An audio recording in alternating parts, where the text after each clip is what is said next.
Felix, இப்போ முக்கியமானது இப்போ திரு நாராயணன் சொல்றது கிட்டத்தட்ட 20 ஆண்டுகள் பின்னோக்கி போயாச்சுன்றது. இந்த திட்டமே 20 ஆண்டுகள் ஆய்வு செய்து லீஸ்ட் டேமேஜ் அது வச்சுதான் முடிவு செய்யறாங்க.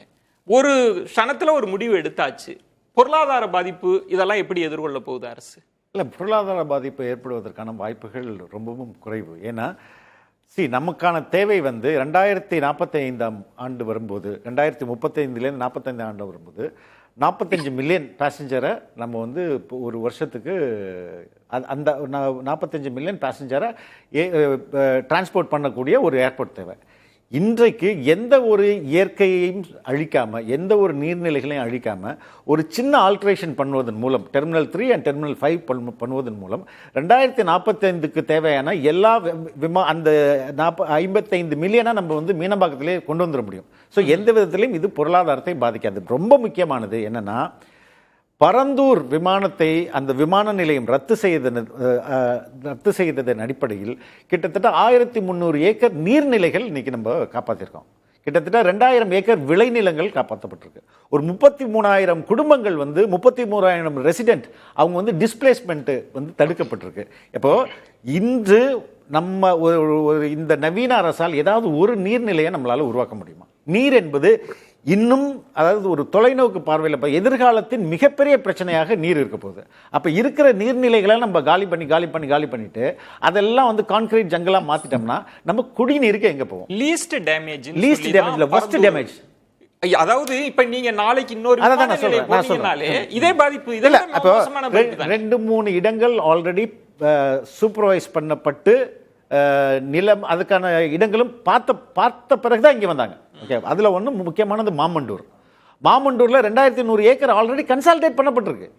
ஒரு 350 ஏக்கர் புறம்போக்கு நிலம் ஐடென்டிஃபை பண்ணிருக்கு. Very very limited agriculture land.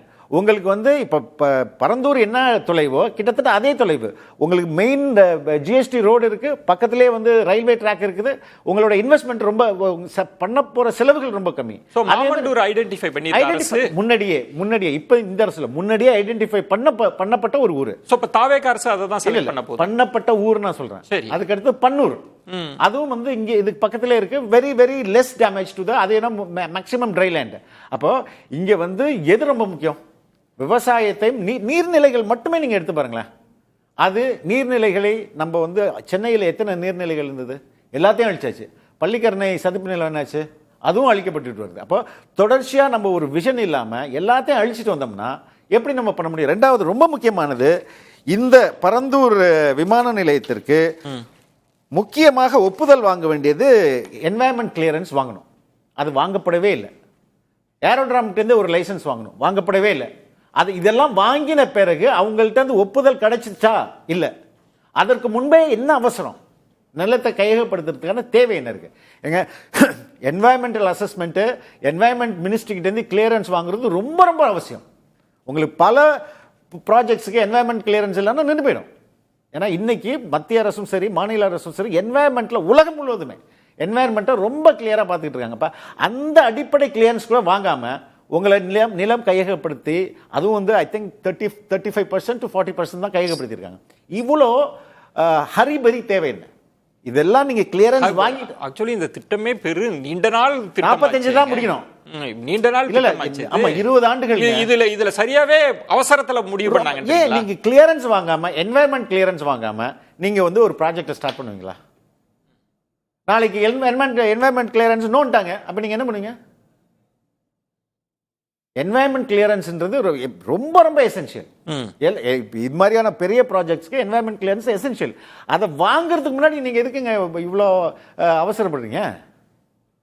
அது ரொம்ப முக்கியமானது இருக்குல்ல. அப்ப இவங்க இப்ப நாளைக்கு இந்த பரந்தூரே போகுது, என்வாயன்மெண்ட் கிளியரன்ஸ் வரல, நீங்க என்ன பண்ணுவீங்க? வராதுன்றீங்க. வராது எப்படி வரும்? ஏங்க இவ்வளோ நீர்நிலைகளை அழிக்கிறதுக்கு எப்படிங்க என்வாயன்மெண்ட் மினிஸ்ட்ரி ஒரே ஒரு அது சார்ந்து இருக்கிறதுனால திரு நாராயணன், ஏன்னா எல்லாம் சேர்ந்துதான் ஒரு திட்டம் நகருது. இது போன்ற பெரிய திட்டங்கள் நகருகிறப்ப பெரிய திட்டமிடல் இதெல்லாம் இருக்கும். திரு ஃபெலிக்ஸ் சொல்றார் சுற்றுப்புற சூழல் துறை அது உங்களுக்கு அனுமதியே கொடுக்காத வாய்ப்பு இருக்கு அப்படின்றாரு. அப்படி நடந்திருக்கா? கையகப்படுத்துதல் என்பது பல்வேறு ஆய்வுகளுக்கு பிறகு நகர்ற ஒண்ணு. இவர் சுட்டி காட்டுவதை எப்படி எடுக்கிறீங்க திரு ஃபெலிக்ஸ்? அவங்க சொல்ற அதாவது ஒரு விஷயம் என்னன்னா, இப்போ இந்த ஹை லெவல் ஹைட்ரோலாஜிக்கல் கமிட்டி 2024 மிக தெளிவாக இந்த நீர்நிலைகள் எப்படி பாதிக்கப்படும் என்பதையெல்லாம் பார்த்து ஆய்வு செய்து அதை எப்படி நாம பரந்தூர், தொடூர், மதுரமங்கலம் இந்த மாதிரி இடங்கள்ல அதிகமாக நீர்பிடிப்பை அதிகரிக்க செய்வது, எப்படி அதை ஆழப்படுத்தி அங்க அதிகரிக்க செய்வது என்பதை அவங்க சரியான முறையில டிபிஆர்ல குறிப்பிட்டிருக்கிறாங்க.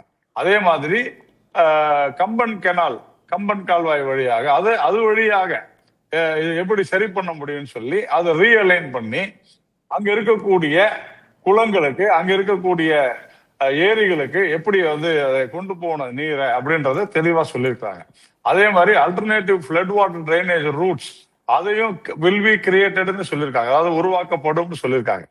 அதே மாதிரி அங்க இருக்கக்கூடிய மேஜர் பெரிய ஒரு நீர்நிலை நெல்வாய் ஏரி அதையும் டீபன் பண்ணி எந்த அளவிற்கு அங்க சேமிக்க முடியும் அப்படின்றதையும் சரி. அதே மாதிரி தொழில் அனுமதி, ஒருவேளை அவர் சொல்றாங்க அனுமதி வாங்கல, நாளைக்கு அனுமதி மறுத்தா என்ன செய்வீங்க? ஏன் அவசர கதியில அனுமதி இல்லைங்க, ஒரு நிமிஷம் நல்லா சொல்லுங்க. அனுமதி மறுப்பதற்கான வாய்ப்பே இல்லை. ஏனென்றால் terms of reference it is your presumption, you presume that there is a possibility இல்லன்னு நீங்களா நினைச்சுக்கிறீங்க. நான் என்ன சொல்றேன் ஃபெலிக்ஸ், இல்ல அனுமதி மறுக்கப்படும். நீங்க ஏன் வெயிட் பண்ணல? Felix please. டெர்ம்ஸ் ஆஃப் நீங்க அனுமதி மறுக்கப்படும்னு நீங்க ஒரு பிரசிடென்ஷியல்ல ஏன் இருக்கிறீங்க? ஒரு அரசாங்கம், அதான் இப்ப சொல்ல வந்தேன் நான். டிஓஆர்ல union ministry of environment it was granted, ministry of environment ஃபாரஸ்ட்ல it was granted in September 2024 terms of reference. புரிஞ்சுங்க, இதுதான் first formal step.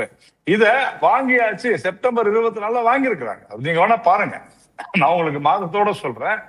First step செஞ்சிருக்கிறாங்க. டிட்கோ இதுக்கான டீடைல்டு, ஒரு நிமிஷம் இருங்க, டீடைல்டு விரிவான சுற்றுப்புற சூழல் அனுமதி இம்பாக்ட் அசஸ்மெண்ட் ரிப்போர்ட்ட, என்வைரன்மெண்ட் மேனேஜ்மெண்ட் பிளான, இப்படி திட்டத்தை, பப்ளிக் கன்சல்டேஷனோட ஸ்டடிஸ் ஆன் வெட்லேண்ட்ஸ், இப்ப நான் ஏற்கனவே சொன்ன பாருங்க ஹைட்ராலஜி, எவ்வளவு மரங்கள் வெட்டப்படும், இது எல்லாமே ஒரு 4 வருடங்களுக்குள்ள இத அது கிளியரா இருக்கும் அப்படின்னு சொல்லி அப்ளை ஆகும். அதை கொடுத்துருக்காங்க. அதனால in principle approval civil aviation ministry கொடுத்திருக்குது. தயவு செஞ்சு புரிஞ்சுக்கங்க. அதே மாதிரி கொடுத்திருக்காங்க. இப்போ நம்மளோட ஆர்குமெண்ட்ன்றது பேசலாம், திருநாராயணன் பேசலாம். இப்ப நீங்க சொல்ற ஆர்குமெண்ட் அப்படின்றது அது சூழலியல் பகுதி அப்படின்றது ஒன்று, நீர்நிலைகள்லாம் இருக்குன்னு இங்க சூழலியலாளர்கள் பேசுறாங்க. அதை தாண்டி அதை எல்லாம் கலந்து பேசி முடிவெடுக்கப்பட்ட இடம் தான். 8 வழி சாலை நிறுத்தப்பட்டதா? கோர்ட் என்ன சொல்லுச்சு? இங்க ப்ரொடெக்டட் ஃபாரஸ்ட் அழிக்கப்படுது, என்வாயன்மெண்ட்டை டெஸ்ட்ராய் பண்ணுது இந்த ரோடு அப்படின்றதும் ஒன் ஆஃப் த அப்சர்வேஷன். அதனால தான் நிறுத்தப்படுது. இப்போ உலகம் முழுவதுமே என்வாயன்மெண்ட்டை அஃபெக்ட் பண்ணாதீங்க, பிகாஸ் யூ கேனாட் ரீக்ரியேட். நீங்க ஏர்போர்ட்டை ரீக்ரியேட் பண்ணிக்கலாங்க, ஒரு ஈக்கோலஜியை நீங்க ரீக்ரியேட் பண்ணவே முடியாது. புரியுதுங்களா? ஸோ இவர் சார் சொல்ற மாதிரி 2 கிளியரன்ஸ் தான் வாங்கியிருக்கிறாங்க. அதுவும் மினிஸ்ட்ரி ஆஃப் சிவில் ஏவியேஷன், அதுக்கு அடுத்தது there was one more approval. Okay, மெயினா என்வாயன்மெண்ட் கிளியரன்ஸ் வாங்கவே இல்ல. Ministry of aviation in principle agree பண்ணிருக்காங்க சார். அதுக்கு அடுத்து 2 முக்கியமான, நீங்க சொல்லுது அது கிளியரன்ஸ் வாங்கின பிறகுதான் நிலம் கையகப்படுத்தணும். அதான் ரூல் சார். நீங்க விதிமீறல் ரொம்ப சிம்பிள். ஆமா, நான் என்ன சொல்றேன், ஒரு அபார்ட்மெண்ட் நீங்க கட்ட போறீங்க, அதுக்கு முன்னாடியே நீங்க எல்லா கிளியரன்ஸையும் வாங்கிட்ட பிறகுதான் சார் நீங்க மக்கள்கிட்ட அதை விற்கணும். எந்த கிளியரன்ஸ் வாங்கலாம் நான் வித்துறேன் அப்படின்னா அது எப்படி நீங்க இந்த மாதிரி திட்டங்கள் தமிழ்நாடு அரசு, மத்திய அரசு ரெண்டு பேருக்குமான ஒத்திசைவோட நடக்கிற இல்ல சார். இல்ல நீங்க இதையே தப்பா புரிஞ்சுறீங்க. எப்படி நடக்கும்? இது யார் கேட்டது இந்த இடத்துல ஏர்போர்ட்? இல்ல அது வேற சார். நான் கேக்குறது பாயிண்டடா கேக்குறேன். இது ஒரு ப்ராசஸ் இல்ல ஃபெலிக்ஸ், நான் உங்ககிட்ட கேக்குறேன். இல்ல ஒரு விமான நிலையம் வருது அப்படின்னு வைங்களேன், அந்த ப்ராசஸ்ல தெரிஞ்சுக்கிறதுக்காக கேக்குறேன். தமிழ்நாடு அரசா தன்னிச்சா முடிவு எடுக்குமா, மத்திய அரசு தன்னிச்சையா முடிவு, 2 பேரும் சேர்ந்து முடிவு எடுப்பாங்களா? இதுக்கு என்ன ப்ராசஸ் நடக்கும் சொல்லுங்க. மத்திய அரசுன்றதை விட தமிழ்நாடு அரசோட டிட்கோ தான் கேக்குது. சரி, எங்களுக்கு ஒரு ஏர்போர்ட் வேணும், அதை நாங்க 3 இடம் காட்டியிருக்கோம், இல்ல 5 இடம் காட்டியிருக்கோம், இதுல நீங்க ஒன்னு செலக்ட் பண்ணி கொடுங்க அப்படின்னு அவங்க கேக்குறாங்க. அதில் ஃபர்ஸ்ட் ஒரு அப்ரூவல், ஓகே நீங்க ஏர்போர்ட் கட்டிக்கலாம், இந்த இடத்துல நீங்க பண்ணலாம். ஏன்னா அது வந்து ஃபர்ஸ்ட் பிளேன் ஏறதுக்கு எந்த பிரச்சனையும் இல்லை. ரெண்டாவது அப்ரூவல் டிஃபென்ஸ்ல இருந்து, ஓகே இது வந்து ராணுவத்தை எந்த விதத்திலும் அஃபெக்ட் பண்ணாது. மூணாவது approval I think if you give me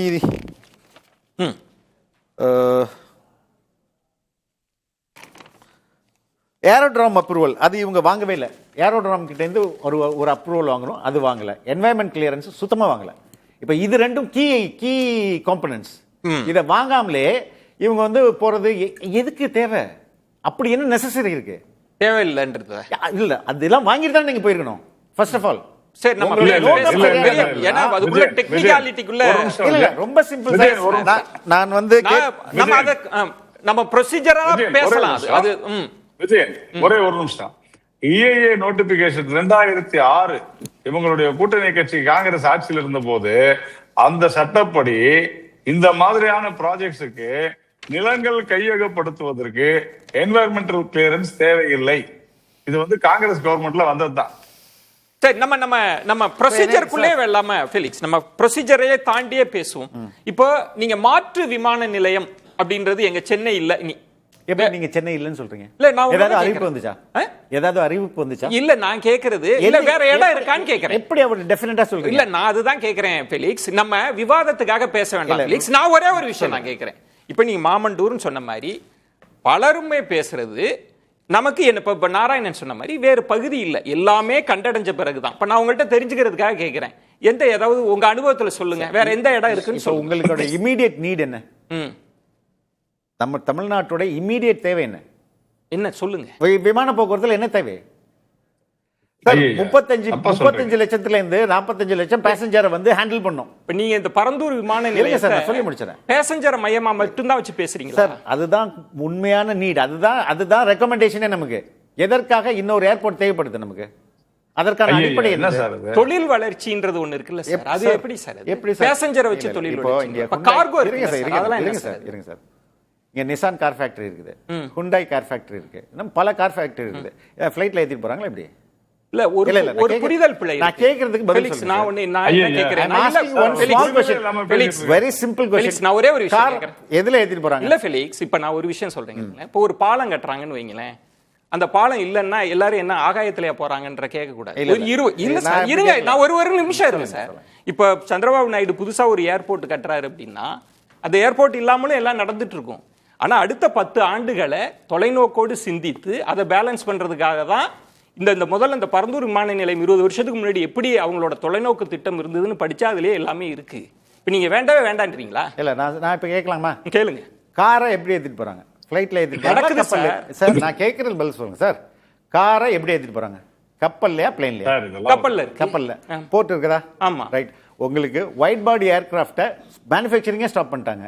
இப்போ கார்கோ மட்டும் பிரச்சனை இல்லை, புரியுதுங்களா?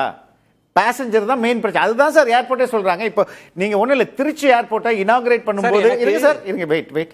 திருச்சி ஏர்போர்ட்டை மாடிஃபை பண்ணி இனாகிரேட் பண்ணும்போது பிரைம் மினிஸ்டரும் அப்போதைய ஏவியேஷன் மினிஸ்டரும் சொன்னதே இதுதான். சரி, இப்ப நான் ஒரே ஒரு புரிதலுக்காக பேசுறேன். நீங்க பேசஞ்சரை மையப்படுத்தினா இப்ப நாராயணன் சொல்றாருல 10 ஆண்டுகள் பின்னோக்கி போயிடுச்சு. இருங்க சார், ஒரு நிமிஷம் இருங்க சார். தொழில்துறையில இப்ப சந்திரபாபு நாயுடு ஒரு பேட்டி கொடுத்தாருல, இப்ப அவரு விமான நிலையங்கள்லாம் வைக்கிறாருன்னு, நீங்க பேசஞ்சர் சென்ட்ரிக்கா தான் இதை பாக்குறீங்களா? பேசஞ்சர் சென்ட்ரிக்கா பாக்குறீங்களா? அதுதான் மூலம். ரெண்டாவது, இந்த ஒரிஜினலி இந்த பரந்தூர் ஏர்போர்ட் ரொம்ப முக்கியம் சார். இது இருங்க சார், என்ன சார் பேசி முடிச்சீங்க சட்டசபையில சார்? பேசி முடிச்சா அதுக்கு ஒரிஜினல் டைம் லைன் பரந்தூர் ஏர்போர்ட்டை எப்ப திறக்கிறதா ஒரிஜினல் டைம் லைன் என்ன சொல்லுங்க. போட்டுறாங்கல்ல ப்ராஜெக்ட் பண்ணும்போது ஒரிஜினல் டைம் லைன் என்ன சார்? அது 2045 தான் சார். இருங்க 2045 தான் முடிச்சு ஆபரேஷன்ல பண்ணணும். ஆனா இந்த கவர்மெண்ட் 10 வருஷத்துக்கு முன்னாடியே நம்ம சீக்கிரம் பண்ணுவோம் அப்படின்ற ஹரிபரியில பண்ணி தான் இவ்வளவு சொதப்பினது. புரியல, இதுல என்ன சொதப்பல் வந்துருச்சுன்றீங்க? நான் தான் திருப்பி சொல்றேன். ரெண்டு முக்கியமான சார் அப்படி இல்ல சார், அப்படி இல்ல சார். சார் நான் ஒரே ஒரு விஷயம் சார், இல்ல ஒரே ஒரு விஷயம் நான் உங்களுக்கு ப்ரூவ் பண்றேன் சார். எல்லா நில ஆர்ஜிதம் செய்யறதும் கிளியரன்ஸ் வாங்கின பிறகுதான் நடந்திருக்குன்னு நீங்க ப்ரூவ் பண்ணுங்க சார். எது சரி எது தவறு நான் அதுக்குள்ள வரல. இல்ல, அப்புறம் இந்தியா முழுவதும் விமான நிலையங்கள் கட்டப்பட்டிருக்கிறது சார். நாராயணன் கேக்குறாரு உங்கள்ட்ட, நான் கேள்விக்கு நீங்க கேள்விக்கு பதில் எது சொல்லுங்க. சரி எது அது இல்லாம நில ஆர்ஜிதத்துக்கு நாராயணன் சொல்றார் காங்கிரஸ் பீரியட்ல சட்டம் வந்துருச்சு சார். சார் நீங்க அதை பாருங்க சார். என்வாயன்மெண்ட் கிளியரன்ஸ்க்கு இல்ல சார், அப்படி சட்டம் இல்ல. கேள்வி கேட்கறீங்களா? என்வாயன்மெண்ட் வரும்போது என்வாயன்மெண்ட் நில ஆர்ஜிதம் பண்றதுக்கு கிளியரன்ஸ் இல்லாம பண்ணது சட்ட மீறல்னு உங்களால சொல்ல முடியுமா? சட்ட மீறல் தான் அது. கேஸ் போட முடியுமா? பண்ண முடியுமே. ஃபெலிக்ஸ் போடுவாரா? இல்ல இல்ல சார் எனக்கு அந்த வசதி இருந்தா நான் போடுவேன். சரி ரைட், நீங்க சட்டத்துக்குள்ள இருக்கீங்க, நம்ம பேசலாம். ரொம்ப சிம்பிள். இது அவசரமா பண்ணப்பட்டது. அதற்கு பின்னாடி அதான் என்னோட கேள்வியே தான். பேசலாம்.